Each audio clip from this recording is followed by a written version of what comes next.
Hey guys, welcome back to the Ask for Speed channel. I know I've been gone for a while. I apologize, but I'm back now to give you some more car buying advice or to find out if the advice that you see on these videos are good advice or bad advice. Thank you so much for all of those who have subscribed. We're almost at 1,000 subscribers. If you could subscribe to the channel, that would mean a lot to me. But without further ado, let's get into a video. Let's go to YouTube and we're gonna go for car buying advice.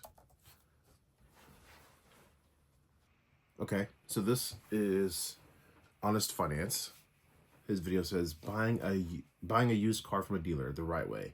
Has 1 million views and he has 238,000 subscribers. So let's see if he's giving good advice or 1 million views, the bad advice. Let's see. Buying a used car will always suck because you don't want to get ripped off and you don't want to end up in a car that you totally regret buying. Now in this video, I'm going over the 3 key steps on how to buy a used car from a dealer so that you can buy one knowing that you're getting the best value possible. If you just found this channel, I'm Jason with Honest Finance and I make a lot of videos on different financial topics. So if you are interested, feel free in subscribing or at least give this video a like. And now on to buying a used car. So if you're shopping for a used car, there are definitely some advantages over buying new to consider.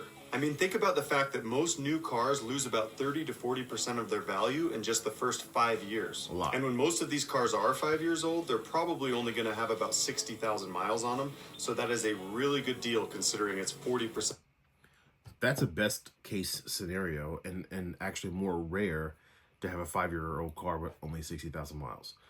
My personal 6-year-old truck has 100,000 miles on it. And more and more people are doing Uber Eats or driving for Uber or Lyft or any kind of rideshare program where they drive in their car for a living and they rack up 100,000 miles in just a couple of years. So 60,000 miles, national average is 15,000 per year. 60,000 miles, obviously, in 5 years would be 75,000 miles. Cheaper than it was when it was new. Think about it like this. Would you rather buy a brand new crappy little commuter car with roll-up windows for $15,000? Or would you rather buy a used car with 60,000 miles for the same price with every single feature on the planet? Upgrades depreciate the most on new cars, so if you want Bluetooth, leather seats, and all that kind of stuff, then buying used is something to really consider. And not to mention the used car is probably a lot safer too because it was more expensive to begin with. Keep in mind that the best value for a used car is when they're only about 2 to 8 years old and they only have 24 to 96,000 miles on them. Yes. This is the best time to buy a car because it'll be plenty reliable and the worst of the depreciation is over. To second that year range is what I always guide my people to buy, especially when there's credit challenges, because that's what the banks look for as the best vehicles for loans.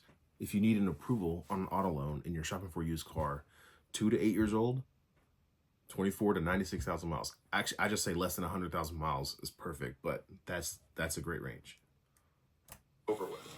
Now, obviously your budget is important here, so make sure to buy a car that you can afford, but just keep in mind that its best value is going to be before it hits 96,000 miles. And sometimes buying a new car like a year-end one might not be that much more expensive than a used one, so it is something to consider. But if you are open to buying a new car, then you can watch this video right here. Now you've got to understand there are 3 key steps in order to get the best value in buying a used car from a dealer. You've got to do a lot of research on the car, you've got to get the best price for the car, and you've got to get the best financing for the car as well. Now when it comes to buying a used car, research is huge because they still cost a lot of money, and the last thing you want is some random repair bill right after you buy the car. You'll want to check Edmunds.com, TrueCar.com, and Kelley Blue Book for the best online research for car buying. These websites will help you decide which car is right for you and what you should be paying for it. The first used car I ever bought was a huge mistake because I didn't do enough research before I bought the car. I paid about $3,000 too much for that car, and I found out after the fact that it was a rental car and it had been smoked in. So that's one thing I like about selling cars at AutoNation is not only just the one price, but it's the fact that we give you the comparable values from all the other online evaluators of what the car should be selling for, what we should be selling it for, what the market says we should be selling it for, and what we actually are selling it for, much lower. majority of the time that's the case. There's the one-offs that don't have the comps to really compare anything to, but majority of the time, I would say over 90% of the time, we're selling the vehicles that we have in inventory well below market value, sometimes saving as much as $10,000. That's one thing I love about AutoNation, comparing Black Book, KBB, Car Gurus, NADA, comparing all those major online evaluators with what the market says the value of this specific car is and where we're actually selling it being much lower. I love that. And to all you smokers out there, do not smoke in your car because the resale value will go down because of the smoking. Now, the reason for that is because not everyone likes the smell of smoke in their car. When you're going, and especially a really nice car, if you're going to, oh man, I've got this Lexus, I'm going to go see him. It's so nice. I can't wait to get it's F Sport, whatever. And then you open the door and it smells like an ashtray. You're like, oh, I don't want this car anymore, right? If you smoke in your car, it limits who we can sell that car to.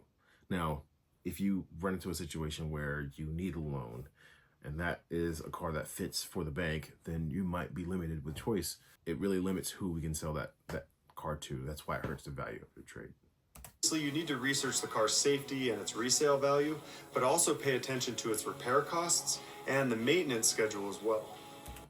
Plus insurance. Not a lot of people look up how much it is to insure a vehicle before they go buy it, and then they are shocked at current insurance prices, especially here in Florida.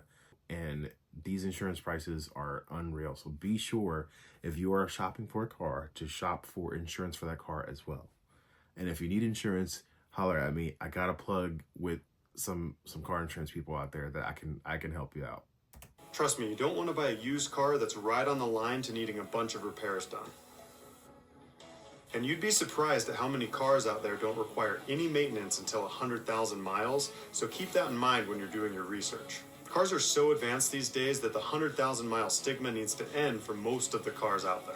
And also, before you buy a car, make sure to call up your car insurance and find out how much more it's going to cost you for the new car that you're looking into.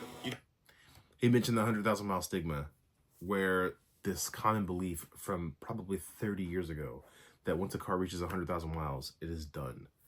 That is so far beyond the truth, especially with advancements in technology, the way motors run better, cleaner fuel, better, just more efficient machines, cleaner oil. Those things can run for a long time. I recently took in a 2010 Toyota Tacoma that had 624,000 miles on it running when I took it in. I didn't have to push it to go park it. I didn't have to do anything. Obviously, that's a car that we're going to send to wholesale because we can't finance that car. No one's coming into a lot looking for a 600,000 mile Toyota. But yeah, 624,000 miles on this trade that I took in running. So we take in cars that have high mileage, 100,000, 150,000 miles, whatever it is. But we meticulously inspect these cars to make sure that they are something that is not going to give you a big repair bill when you leave the lot. It's something that, runs very, very well. Don't be afraid of something that has over 100,000 miles. It's just, if you're financing, you want to keep it under 100,000 miles. But don't be afraid if you're looking for a car that has over 100,000 miles. You don't want to go buy a car and then after the fact realize that your car insurance costs way more because of the car that you just bought. Yes. So just call up your insurance ahead of time so that you know how much more or less the car is going to cost to insure. So once you've done your research and you know exactly which cars you want to go look at, then go check them out at a few dealerships. You'll want to visually inspect the car for any dings, scratches, stuff like that, and you'll want to take it for a good test drive as well. Mm-hmm. And it's a good idea while you're test driving to check what's called the engine run time, because this is going to give you the best indicator of the type of miles that have been driven on the car. So let's say that you're driving a truck with only 50,000 miles on it, but it's got an engine run time of 3,300 hours. All you're going to do is take 50,000 and divide that by 3,300, which is going to give you 15, which is how many miles per hour that car has averaged over the course of its life. And in this case... Okay. Yeah. So in an hour, it drives 15 miles. And in the other part of that engine time, it's idling or, just running or something like that. So yeah, that's a pretty good way to do it. Case 15 would be a bad...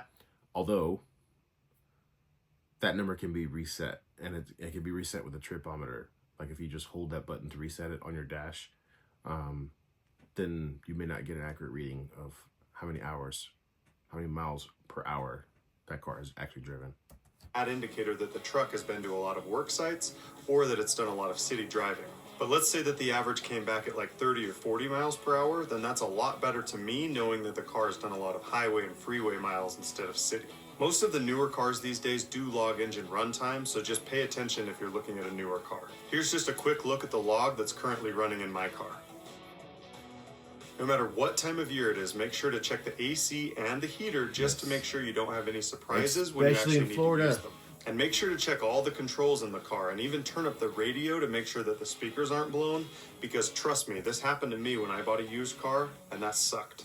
You'll also want to hop out of the car and make sure that all the lights are working, because trust me, this is the only chance that you're going to be able to get the dealer to fix these types of problems. Now, if it's wintertime when you're looking at the car, you're not going to be able to tell if it's been smoked in because it's too cold outside, but you can at least check the ashtray for any signs of use if it has one. I bought my used car in January and I had no idea that the car had been smoked in until about 4 months later when I was deep cleaning the car and I found a cigarette butt in the middle of it. Now that just pissed me off because the salesman told me that the car hadn't been smoked in, which it obviously had been.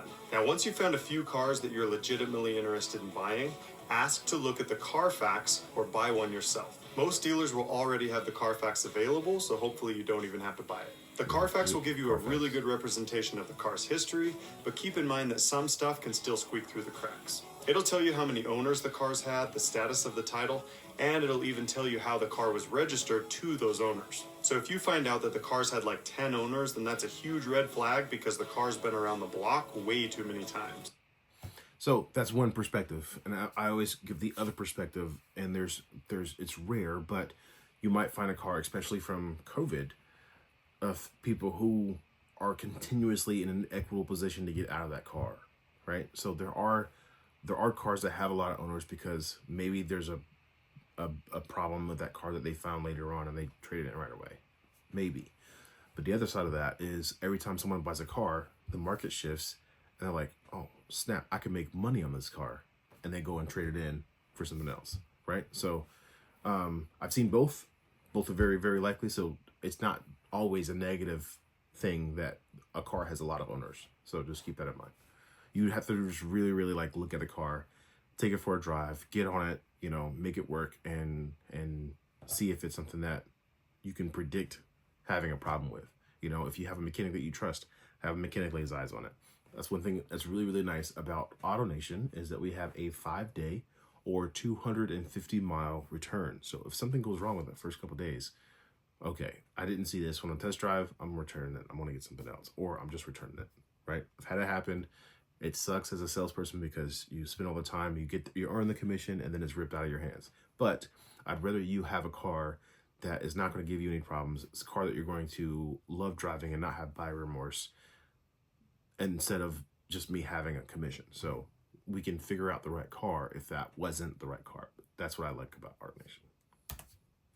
Now, I found out later with my used car that it was actually registered as a rental car, which I'm not down with because we all know how we treat rental cars.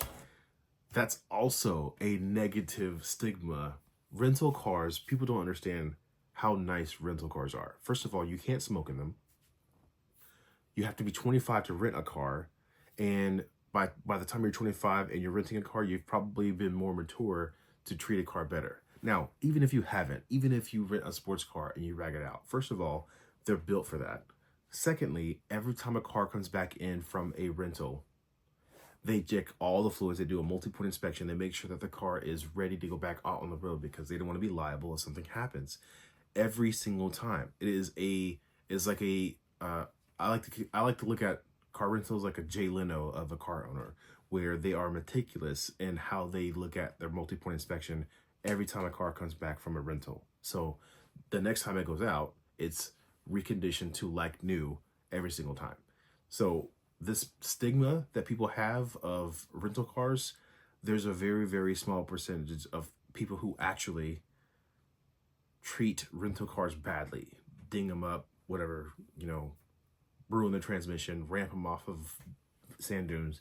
Very, very, very, very small percentage. I would say overall, from what I've seen, it's probably 1% or less. But the other side of that is how well they are maintained. So I am not afraid to buy a used car that is a rental.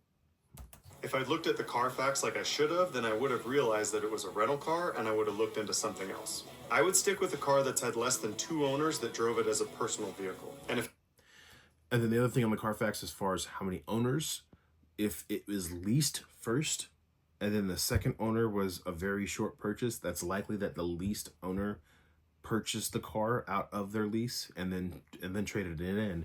And you'll see that a lot of times because the payoff for a lease is a lot less than what it would be for trading it in if you buy it out.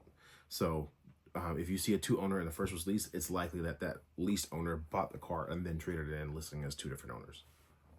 if it's a lease trade-in, then this is a good thing too, because it probably implies that the car has really low miles and it's been well maintained. And if the car has a branded title, you're going to want to do a little more research on it to find out what exactly happened to the car so that you know if it's worth the risk in buying it. Now, once you're confident that you're buying the right used car, ask to take it to your local mechanic so that you can have a few things looked at. And if you're looking into a certified pre-owned car, it's pretty justifiable that the tests have already been checked, but it's always a good idea to get a third party's opinion because they're not invested in the sale. This can cost up to $100, but trust me, it's worth it, especially if you're looking at a car with a lot of miles.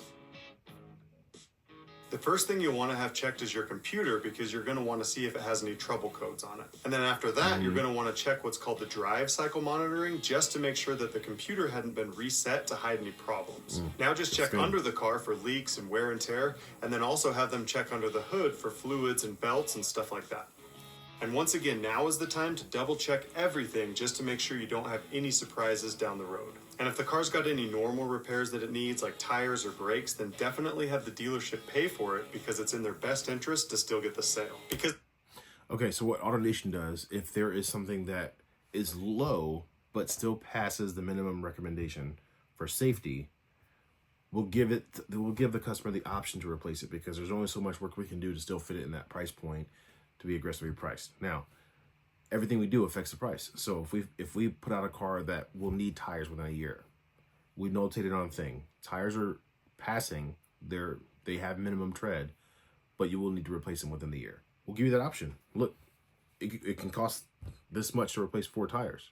You know, we can keep the price where it is, or we can change the price that much so that you can replace those tires or brakes or whatever else is declined on the RO, the repair order, so that you can actually still get that price, or you can decide if you want to have the work done and not have to come out of pocket later on. So something that we give the consumer the option for. I like that a lot. Because if the dealership has a shop, they can fix all of this stuff for cheap because it's at their cost. And normal wear and tear is going to have to be fixed regardless, so just have them do it now while it's cheaper for you. And at this point, if you do find any huge red flags with the car, then it was probably worth paying that $100 to have it checked because nobody wants a problematic car. Jeez, that's extreme. Now, once you found the right used car, let's cover price because that's kind of a big deal. And if you've made it this far, could you please give the video a like because that will help me out a lot.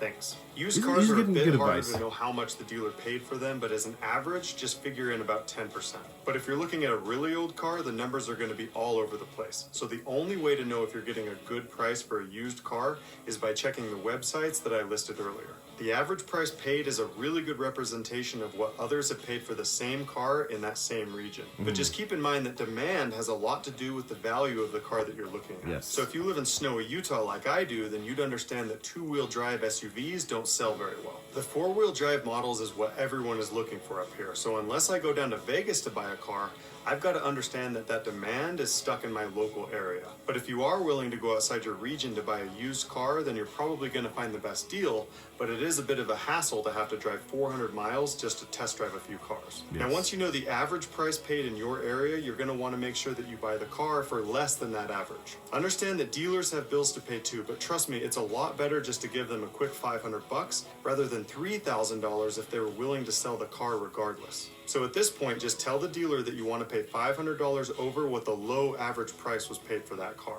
And that's one thing I love about AutoNation is that you don't have to do any of that stuff. Again, we show you the comparable values, the comps from Car Gurus, from NADA, from KBB, from Black Book. We have lots of data to show where we price our cars and how we're lower. So being one price, you don't have to do any of that stuff. Love it. And be sure to mention any dents, dings, or anything that you want fixed at this point, because they'll either fix the problems or they'll just charge you less for the car to have the problem solved. Now, the key to negotiating is to be confident and polite, because nobody wants to have to deal with an asshole. True. And if you've got a timid if you go, this is anywhere. If you go anywhere and you're acting like a complete jerk, there's a thing called customer service, but there's also a thing called employee service. And businesses have the right to refuse business. So if you're the type who gets irate super fast, I've been guilty of doing it myself. But if you're the type who gets irate super fast, you are likely going to be met, especially in 2025, you are likely going to be met with resisting force with a business who will refuse to do business with you. I've seen managers kick customers out of the showroom because they're just being irate. And if a business refused to do business with you, they can also trespass you.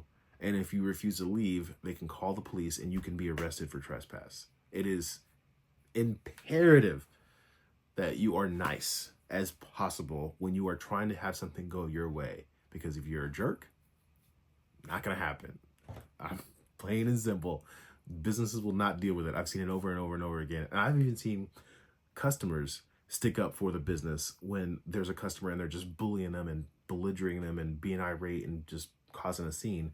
I've seen customers stand up for that business and say, you're not going to talk to this business that way. You need to act like an adult or you need to leave, and it's incredible to see from a consumer point of view and even from an employee point of view to see both of those things happen. So if you're nice, things can go a lot further your way than if you're rude and if you're irate and if you're just mean all the time. So just keep that in mind. Personality, then I would highly suggest faking your confidence, because you're always going to get screwed when you're trying to buy a car. Now, if you do need a little more help when it comes to negotiating a car deal, check out this video right here. Now, once you've got the best price for the car, it's time to cover financing, which can really screw you if you're not paying attention. The financing department has even more ways to make the dealer money, so you have to be paying attention to everything that they're doing.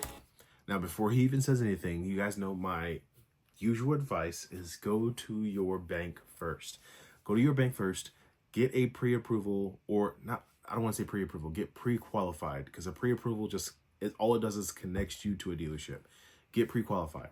Find out what the bank will give you a loan for. Find out what term, what interest rate, how old the car needs to be, how many miles. Find out all those things before you go to a dealership, right? Even if you've narrowed it down to what kind of car you want. Find out generally with a pre-qualification of what the bank will loan, what they'll give you for a loan.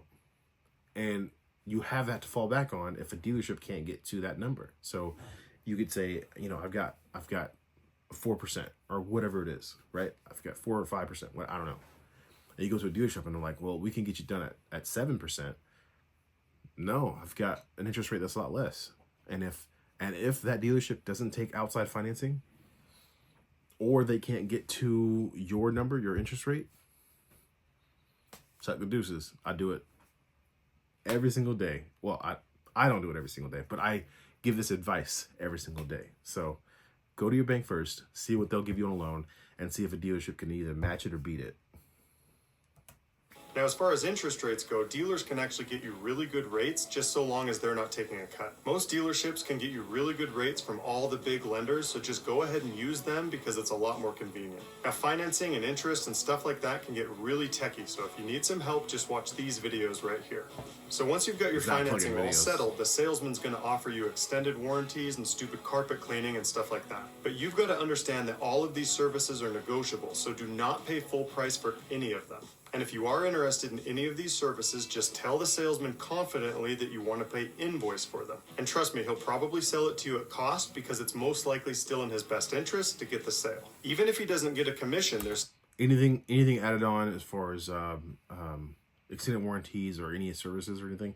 That's all talked about in the finance office. I'm not in the finance office, so I can't tell you how much any of those things cost. I never see any of those things. And I don't know how much of them are negotiable because I've heard that extended warranties are regulated by the state, so they're all the same price. However, I don't know what goes on back there, so I can't speak for that side of it. So still monthly and quarterly goals that are still going to be worth it to them. Now, as far as fees go, just understand that these are sneaky ways that the dealer can make more money. The only fees that are legitimate are taxes and license and registration. That's not true. So everybody has this negative stigma against a dealer fee. Well, what you're paying for a dealer fee is the convenience of knowing that we had a mechanic look at that car and verify that it's a safe car to drive, right?